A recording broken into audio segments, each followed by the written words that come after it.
What's going on, everybody? Today I have a special guest for you guys, Kamuela Kirk. I believe he has a fight coming up at International Fight Week, UFC 290, against Esteban Ribovic, I think, if I didn't mess that name up. Uh, let's get started, man. Now fires back. Oh, there's Fury with the right hand. Wilder's hurt. Wilder's hurt. He wildly almost fell over into the ropes. He is close to going out.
Kamuela Kirk, how you doing, brother?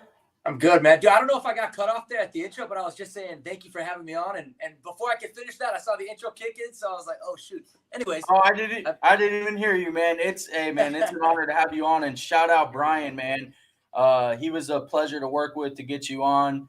And you were the first fighter I asked for. You're in my backyard. I'm in your backyard. We're in each other's yard of Phoenix, Arizona, training at Siege MMA.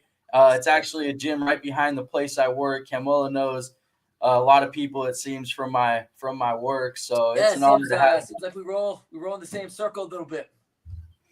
Yeah, man.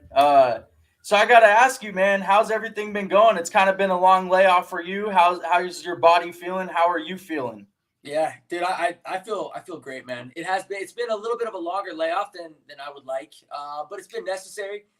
You know, a couple years ago, I fought 3 times before the year was halfway over, and then you know, I fought 2 times for LFA, and then made my UFC debut, and you know, won that. Dealt with a couple things towards the end of the year, so I didn't get another one lined up until the following year, and then that, you know, that was, you know, I had some difficulties there, man, and decided after that fight, okay, you know what, it's time to move up to 155. You know, fighting at 145 was just brutal, dude. And as I get older, you know, I'm putting on a little bit more weight. I'm starting to fill out, putting on more strength, more size. So that weight cut to 145, dude, it was getting harder and harder and harder. And then it was to the point where that 24-hour period, man, between weigh-ins and then the fight, dude, it wasn't long enough, man, for me to kill myself. I felt like a fraction of myself on fight day. And I've taken fights at 155 on short notice before. And my fights at 155 on short notice have felt better than my fights at 145 after a full camp. You know what I'm saying? So to be able to have a full camp and fight at 155, I really think, dude, like, you're going to see, you know, Kamuela Kirk 2.0. And, dude, I'm pumped. I'm pumped, man. I can't wait. Do you feel like you have a lot more power, and just 100%? Weight cutting takes a lot out of you as a person, and I haven't done a lot of it, but I know I understand that. You know, I see what fighters go through cutting weight. It's not the easiest thing. Moving up to 155 for you, does that kind of just take away or minimize that process, and just you can focus more on fighting than you do the cutting the weight and draining your body? That's it. I can focus on the fight as opposed to focusing on making weight. I can focus on showing up to the gym, getting better, you know, making sure that I'm staying sharp and I'm getting in better and better shape, as opposed to waking up, you know, what's my weight? Okay, how much do I got to lose? You know, where am I at? Feeling terrible, feeling miserable because my portions are so low, and, you know, because I'm not able to eat as much. So trying to balance that, like the workload in a fight camp and the amount of calories that you're burning and what you're putting your body through, and then doing all of that while minimizing your food and your intake. You know what I'm saying? It's like, it would be like a NASCAR. But you're hardly putting any gas in there, but you're expecting the NASCAR to go out there and race and win. you know, so it was just a lot. So now, dude, I can focus on showing up to the gym, feeling good, not feeling fragile, not feeling frail, not worrying about, you know, getting injured like I was before. And, you know, and just focusing on getting better and focusing on my opponent and focusing on not so much my opponent, but focusing on improving in every area so that I can go out there and beat my opponent in every area, as opposed to focusing on my weight, you know? So it's just better all around. I'm assuming that you also have less irritated moments, I guess, mood swings, because you can eat more. Yeah. I feel better overall. And you know what? I'm not the worst weight cutter in the sense where I do get irritable. You know what I'm saying? My patience does run thinner, but I'm not the worst. There are definitely people who are a lot worse weight cutters than me, but I just feel better. You know what I'm saying? I feel better. Like for me, when I was cutting to 45, the moment training was done, I wanted to get out. I wanted to get out of the gym. I wanted to go home. I wanted to just do nothing. If people try to talk to me, I'd cut the conversation short. I would try to avoid people. You know what I'm saying? And be antisocial and just want to bounce. Now, dude, I finished training. I feel good. I stick around the gym. I talk to people. You know what I mean? It's not that I was, you know, super miserable to be around before, but I'm just a lot more pleasant now and more social than I was before. You know what I'm saying? If that makes sense. Yeah, it makes total sense. You were on like a 3-fight win streak, and then you fought Damon Jackson. Yeah. What went wrong in that Damon Jackson fight? Were you 100% for that fight? What kind of went wrong in that fight for you? Yeah, dude. So, no, I was not 100% for that fight. You know, I haven't wanted to talk about anything publicly. You know, I never made any posts about anything, but I definitely wasn't at my best, and I didn't want to sound like, you know, after that fight, I didn't want to come out with a long post, you know, kind of explaining what was going on, because I didn't want to sound like, number one, I was making excuses, and you know, I didn't want to come across like a poor sport where I was, you know, where it looked like I was trying to take the win away from Damon, or take that. You just wanted to own it. Yeah, I didn't want to take the moment away from him. I didn't want to sound like I was making excuses. So, you know, it's something that I never talked about, but definitely was not 100%. And looking back now, I should have never taken the fight. But it is what it is, man. Learning experience, and I'm just happy that I moved up to 155. Did you? The last year you've been off a little bit longer than a year. Yeah. Did you? Were you taking care of some injuries, or were you just taking time to regroup, put some mass on a little bit for 55, and kind of get your body in a different mindset, work on some things, and then get in there at 155 and show the world that I'm here at 155 and I'm a different guy? Yeah. I want to make a statement. You know what I'm saying? I don't just want to come up to 155 and you know, get by with the decision. I want to come back. You know, when I come back, man, I want to show that I want to be the best version of myself. And I want to make a statement, and I want to be somebody that people talk about as a prospect in that division. So what I wanted to do was I wanted to make sure that I took my time with it. I wanted to make sure that I put on size, I got stronger, and filled out for the division, and really gave myself that time without rushing into it. And then I was supposed to actually fight Esteban in April, right? In March. I was supposed to fight him in March, and then everything was going good. Dude, I was actually weightlifting. I was doing squats, and I went to re-rack and put the bar back on the rack. And dude, the moment I did, I felt something wrong in my back. And I kind of thought it was going to be one of those things that would, you know, like one of those pains that would go away after a day or two, and it never did. So I ended up going to the doctor, and it turned out I actually fractured my L5. So my back was all jacked up. You know, I tried to obviously see what I could do. Unfortunately, things didn't end up working out. So I was really disappointed, because that was the John Jones card. That was when John Jones was making his return. That's right. And so, dude, like between my LFA fights and, you know, those due to COVID and everything, those were private showings. So those were, you know, empty venues. And then when I fought Damon Jackson, when I fought Makwan Amirkhani, that was at Apex. And then I fought Damon Jackson, that was at Apex. And so, dude, I've just been dying to fight in front of a crowd. So to fight on that card where John Jones is coming back, dude, I knew there were going to be a lot of eyes on that card, a lot of people watching at T-Mobile Arena. I was super pumped, dude. So when that happened, I was devastated to pull from that fight, man. First fight back in front of a crowd on such a big card, so I was really disappointed. You're feeling good now? Dude, I feel fantastic now, man. God came through. God was like, hey, man, I know you want to fight this dude. I know you want to fight him at the T-Mobile on a big card, but hold up. Like, I got you. You're going to fight the same dude at the same venue, and it's going to be on International Fight Week, UFC 290. So, dude, yes, I'm pumped, man. If there are two fights, if there are two cards that you want to be on, it's the end of the year card, because, you know, they always like to finish off the year with a bang. And it's that International Fight Week card, because they always like to cap off that week with a bang. So Fight Week's a great chance for you, man, because I feel like Fight Week is a lot of eyes, because they try to stack the cards, because it's like the fight week of the, you know, the UFC and everything like that. I think that's a fantastic card for you to fight on. I was going to ask you, so you're fighting Esteban Ribovic. I think that's how you say his name. I don't know if I'm like that. What advantages do you think you bring to the table against him? Like, where do you think that you know you're just better? And what would it mean to you to get that win, you know, in a make a statement so that you could end up on one of the end of the year cards, and now everything worked out in your favor because you're gonna be on two cards where a lot of eyes are on. Yeah, dude. So first of all, man, I gotta give a shout out to Brian. You know, my managers, everyone at Sucker Punch. The two Brians, Brian Hamper and Brian Butler, man, those guys, they always have my back. They always come through for me.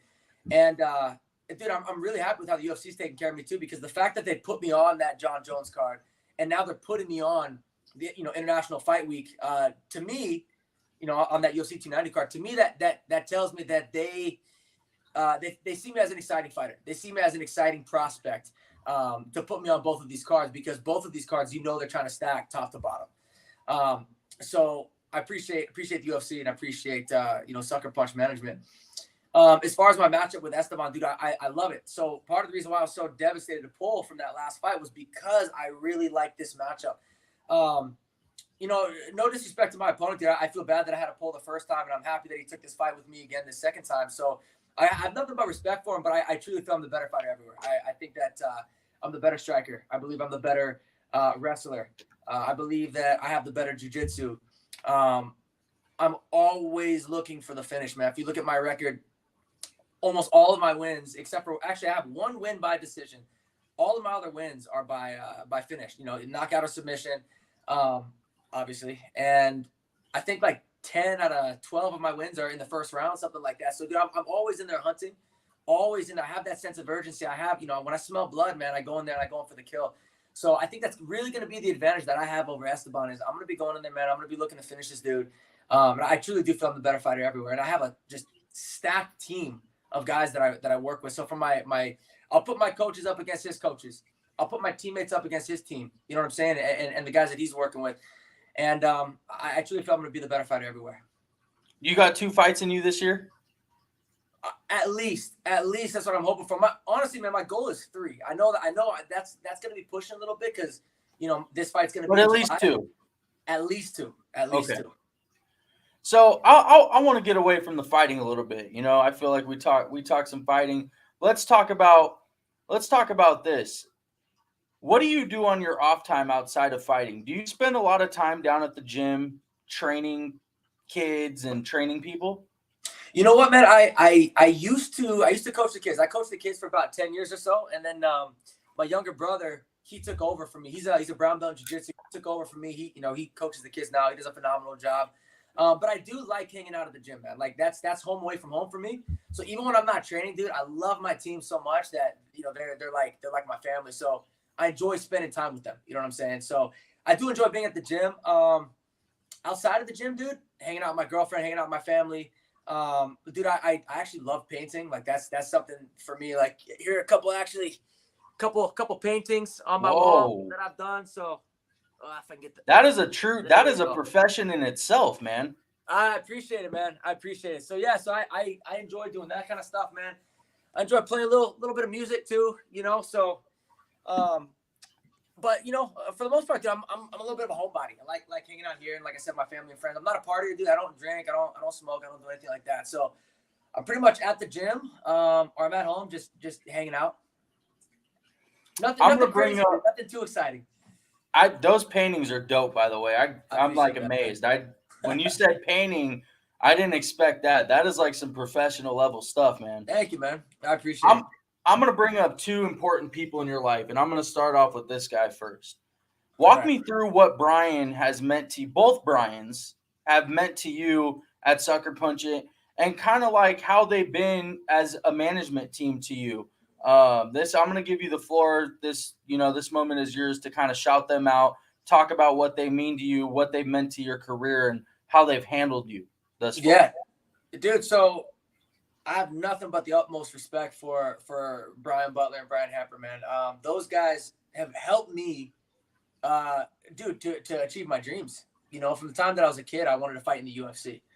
I've had some speed bumps, dude. I've had some injuries that have taken me out for a little bit. I've had some losses, some very, very questionable decisions that I've gone through, some fights that I definitely thought that I won, that I lost. And so for a long time before I was in the UFC, man, I kind of felt like it was one thing after another. And, dude, there were times where I questioned, like, man, like, is this actually ever going to happen? It's been something I've worked so hard. But then like I said, man, there'd be a little setback here, a little setback there. But the Bryans, man, they always had my back. You know what I'm saying? They always had my back. They're always like, no, man, you're going to do it. You know what I mean? Here are the steps. Let's do this. Let's get you a fight here. Let's get you a fight there. Let's line you up with LFA. And they had a plan for me since the beginning. Dude, I signed with them, I think, when I was like 21 or something like that, dude. And they have just helped me navigate every obstacle in my career to get me to where I am now. So, dude, they've been fantastic. I know that there are a lot of people who are unhappy with their managers, and there are a lot of people that jump from one management team to another.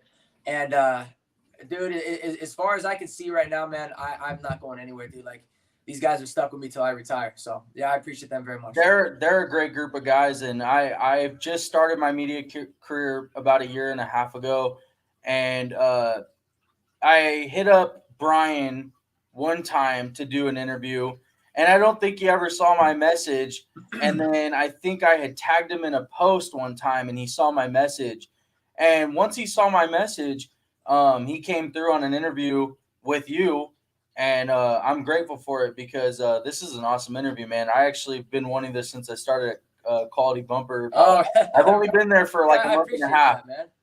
Yeah, what's that? I appreciate that. Like I said, man, thanks for having me on, dude. It's an honor. No, man, I really appreciate you taking the time, man. My mother-in-law is in here. She says those paintings, very talented. Oh, well, thank you, mother-in-law. I appreciate that very much.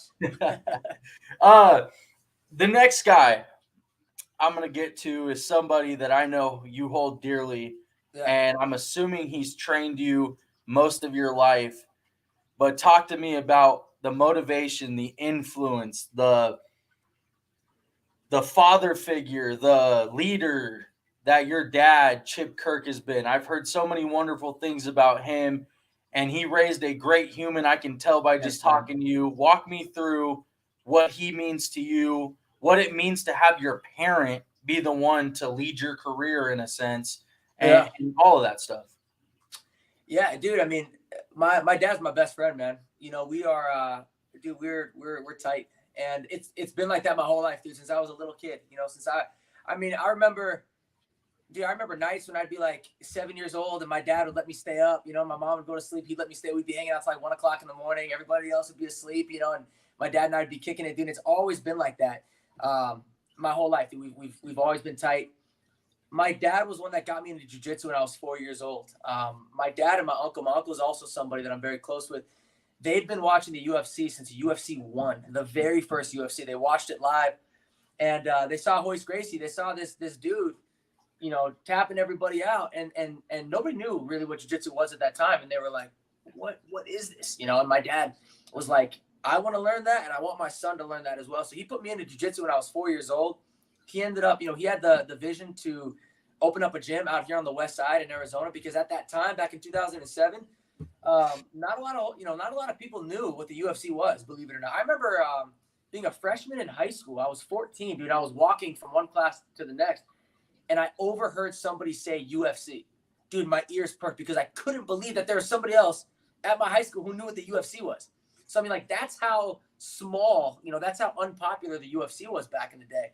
And this was, in 2008-ish, right around. But in 2007, it was my dad's vision to open up an MMA gym out here on the west side.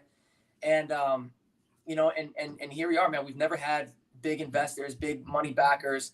It's been my mom and dad, their hard work that's kept the gym open. Now the gym is doing very well, but my dad has sacrificed everything to give me this life, and he's never been one of those fathers who's lived, vicariously through me. Like you see a lot of those dads where they want it more for themselves because they want to live through their kid, and they want to feel like, man, I made that kid. I made my son do that. You know what I'm saying? Like he's there. He's successful because of me. It's them living through their kid.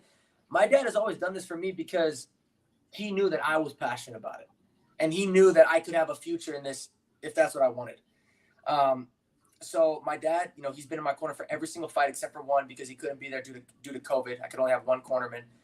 And dude, what other sport, man? What other sport, a professional sport, can you have your father there with you? If I were playing in the major leagues, my dad couldn't be chilling in the dugout. You know what I'm saying? If I were in the NBA, which I actually wanted to be in the NBA a long time ago before I really took MMA seriously. I'm 5'10", so that probably wouldn't have worked out for me too well. But before, like, if I were to go in the NBA, like, my dad couldn't be there sitting on the bench traveling, you know what I'm saying, with the team. So the fact that this is something that we could do together, man, we have all these memories, from the time, I was an amateur, with my dad right there next to me. From the time, my very first jiu-jitsu class when I was 4 years old to him being there with me, watching me make my, UFC debut and win on short notice and having him right there in my corner, and he'll always be my corner, man, up until I win the UFC belt one day and retire. So those are memories that you'll take with you forever, man. Forever. And that I wouldn't trade for the world. So yeah, it's awesome, dude. That's crazy, man, because I've been watching. My dad had me watching the UFC probably when I was 5 years old, man. And I remember the Rampages, the Titos, the Chucks, the Randy Couture's. That was like the first big rivalry, dude. The Tito Ken Shamrock rivalry back in the day. Man. And then it led into like Tito and Dana, and then Dana wanted Chuck to kill Tito. I think Dana wanted to box Tito. Yeah, they had that whole thing set up, and then Tito ended up backing out. And Dana has the shorts when Chuck beat up Tito. Dana has the trunks and the gloves framed in his house. Yep. Yeah, I remember all those days, man. I want to ask you, what age would you start kids at, like for jiu-jitsu? What's a good age? So the earliest that we start them at is 4 years old. That's the earliest. And even then, bro, not all kids are ready at 4 years old. There are some kids, like, whose attention span can handle like a 30-minute little peewee class, at 4 years old. And then there are some kids, man, like they may not be ready till they're 7. And we've had conversations with parents before, where we're like, hey, your kid, even though we do start him at 4, he's just still a little bit too young. Bring him back in another year. And then parents will do that. And then sometimes their kid is ready in another year. And then sometimes it's like, hey, maybe one more year, and then bring them back. So it really depends. But 4 years old, I wouldn't start them any earlier than that. Yeah, attention spans, they can be adventurous. So I was thinking maybe like 6 or 7 would be like the perfect age for them. That's a good age, man. That's a good age. But every kid's different. I mean, you may bring a kid in at 4, dude, and that kid is locked in. And we have kids like that, 4 years old, dude, and they're focused. They're there, and they get better, and they get tough, and it's cool. You see this little 4-year-old kid doing double leg takedowns, guard passes, and arm bars. So it's just not every kid is like that. You know what I mean? It's case by case. So, Kamuela, I'm going to ask you a couple more questions. The first one is, by the end or the middle, let's go the middle of next year. Yeah. Will Kamuela Kirk be a ranked lightweight? Yes, that's the goal. That's the goal. I want to climb the ladder, dude. I don't want to be taking, these I want to be fighting people that have a name, dude. Like that's the goal for me. Is I don't just want to be hanging out here. You know what I mean? I want to be. I'm here with a purpose, and that's to become champion. So I want to take good fights. I want to take the right fights. I want to fight on good cards. Obviously, I'm sure everybody does. I want to put on exciting fights. That way, the UFC will continue to put me on good cards. Climb the ladder, and I want to be ranked definitely by next year. Give me 2 fights right now at lightweight that before they end their career you would love to fight. Anybody? Who would be the dream fights for you? 2 people. So obviously you got to go with Conor, right? I'm sure that's what every lightweight would say. You got to go with Conor, right? Because that fight will be the biggest fight as far as payday, you know what I'm saying, as far as paycheck goes, and then as far as publicity goes, right? Like Conor, you know what I mean, the guy he breaks records as far as like pay-per-views and things like that. So that would be a massive fight. That's a good question though. Another lightweight. You know, if would this be like, are you asking me like who would I want to fight? Big paychecks, you know what I'm saying? Big paydays, promotion, like just things like that, dream fights that you would want before you ended your career and they ended their career, you know? So like I'm like, and yeah, of course the ones that come with the big paydays come in mind, but just fights that you're just like, man, I'd love to fight this guy in a fight. You know, you got your Michael Chandlers, you got your Justin Gaethjes, you got your Dustin Poiriers. Who at lightweight, man? You know what, man? I think so. I think you got to go with Conor. Conor's a legend. You know, love him or hate him, dude's a legend. He's changed the sport forever. Big payday, you know, all that kind of stuff. A lot of eyes on you. I think the other person for me, this guy's actually one of my favorite fighters. So it would be, I love the way that he fights. I love his style, and that would be Charles Oliveira. I'm a big fan of Charles Oliveira because he's somebody who's well-rounded, dude. He will drop you on the feet and he will submit you on the ground. He will also get dropped on the feet, you know what I mean, and then submit you on the ground. So he's somebody that I respect. He's also somebody like I can relate to in the sense where he's had a lot of ups and downs in his career, and he still managed to make it to the top. Still managed to win the belt. Yeah, I would say those two, man. I would say Conor and Charles Oliveira. Who do you have in that fight, Beneil or Charles? Yeah, see that's a hard one because I'm a big Dariush fan as well. Dude, I got a ton of respect for that guy. I like him as a person, like as a human being too. I like him as a fighter, but I really like him as a human being. Let me give you my take before you make a prediction. Okay. The one thing that makes me wonder how this fight will go is because I feel like Dariush, and not saying he's Islam, but in an Islam sense, if he was to end up landing that shot to drop Oliveira, I feel like he wouldn't be afraid to follow him to the ground. Yeah. A lot of fighters that have fought Charles have had a lot of success against him on the feet early on, but they won't follow him to the ground. So then he gets up and he gets used to getting cracked and feeling your best shots, and then he's like, all right, I took that 3 times. Now it's my turn to land something. And his jiu-jitsu, if he drops you and jumps on you, it's game over. But with Dariush, I feel like Dariush will go to the ground with him. I really feel that way. So yeah, and his jiu-jitsu is world class. But so is Charles. It's a very interesting matchup.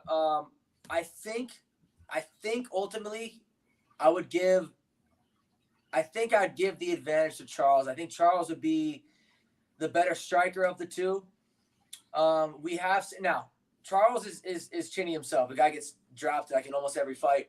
But so is Dariush. And Dariush is not known for being a power striker, where a lot of the other guys that Oliveira has fought, they've had very heavy hands. I think I'd go with Charles, man. And I like both guys. And yeah, I think ultimately I'd go with Charles. You agree? Yeah, I'm not one to pick fights like that. Like I said, I'm in the media world, so I love everybody. I really try to stay out of picking sides like that. But I think a lot of advantages. I think they have their own advantages. I honestly think that's one of those fights that can go either way. It really can. I think Dariush matches up really well with Charles, and I think Charles matches up really well with Dariush. Yeah. And I think those two are two of the lightweights in the world that have gotten, Beneil in a sense is like the Bilal Muhammad of welterweight. Right. I mean, he just gets no respect. Yeah. So I don't know. I mean, Charles had his time with the belt, and Beneil's had a lot of built-up fire in him for getting disregarded or feeling that he's not, he's not worthy enough to them. And I think, if I had to pick, man, I would say Beneil Dariush has the fire behind him. But I can't really pick. I think that fight can go either way, man. That's just one of those fights where it's like, dude, I'm going to watch as a fan. And those types of fights where you have a hard time picking who's going to win, those are the most exciting fights to watch. I would love to see that fight. Yeah, it'd be a great matchup. Kamuela, Kirk, thank you so much for coming on the show, man. I don't want to waste too much more of your time. Any shout outs where the people can find you? Let them know. Yeah, dude. Again, I appreciate you having me on. You guys can check me out, The Jawaian, on all social media. Shout out to my team, everybody at Siege MMA, everybody at Fight Ready as well. Everybody who helps support me so I can live this life, man, and continue to chase my dreams. I'm very blessed to be able to do this. My parents, my siblings, my girlfriend, Santino DeFranco, my head MMA coach, my management Sucker Punch, and dude, the list goes on and on. I can sit here just mentioning names all day, but yeah, I appreciate all you guys. Like I said, check me out, hit me up on Instagram, shoot me a DM, say what's up. Again, it's The Jawaian. Kamuela Kirk, ladies and gentlemen, check him out. UFC 290 International Fight Week. He has an exciting fight. He's looking to make a statement. Thank you, Brian, for this interview. This was an awesome interview, actually one of my best yet. Thank you for such great answers. Thank you for the time. Thank you for everything. Hang out backstage, and we'll finish it up, and I'll close it out. I appreciate it, man. Yes, sir. Now fires back. Oh, there's Fury with the right hand.